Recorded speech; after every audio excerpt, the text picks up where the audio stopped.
প্রিয় দর্শক আসসালামু আলাইকুম, আপনারা কেমন আছেন? তো প্রিয় দর্শক, আশা করি সকলেই আল্লাহ তাআলার অশেষ রহমতে ভালো আছেন। তো প্রিয় দর্শক, আমি আজকে এমন একটি সবজি নিয়ে আলোচনা করতেছি যে প্রিয় দর্শক, আপনারা স্ক্রিনের মধ্যে দেওয়া যে সবজিটি দেখতে পাচ্ছেন, তো প্রিয় দর্শক, এই সবজিটি কিন্তু দেখে অনেকে চেনেন না। তো প্রিয় দর্শক, যারা এই সবজিটি দেখে চিনেননি, আসুন তাদের সাথে এই সবজিটি বিষয়ে পরিচয় করে দিই।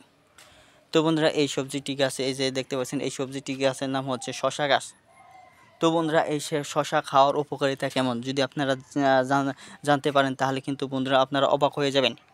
তো বন্ধুরা, শশাতে প্রচুর পরিমাণে ভিটামিন এ, বি, সি রয়েছে, পটাশিয়াম রয়েছে, ফসফরাস রয়েছে, ফাইবার রয়েছে।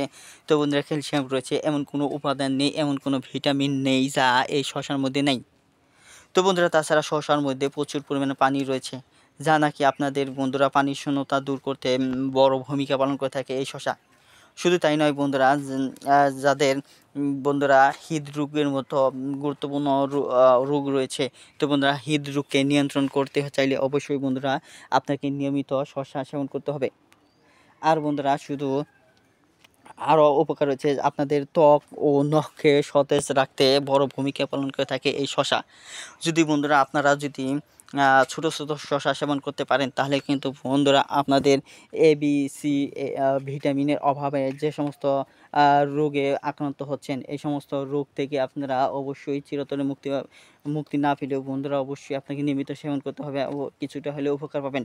তাছাড়া বন্ধুরা, আমি আপনাদেরকে বলবো, আপনারা উল্লিখিত সমস্যা থেকে অবশ্যই আপনারা মুক্তি পাওয়ার জন্য এই শসা আপনাদের জীবনের জন্য খুবই গুরুত্বপূর্ণ।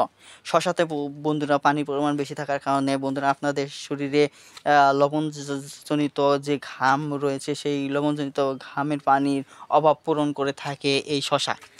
তো বন্ধুরা, এই শসা আপনারা নিজেরাও চাষ করে খেতে পারেন, কিংবা বন্ধুরা আপনারা বাজার থেকেও এই দেশি জাতের যে শসা রয়েছে তাও আপনারা কিনে এনে খেতে পারেন। ধন্যবাদ আপনাদেরকে।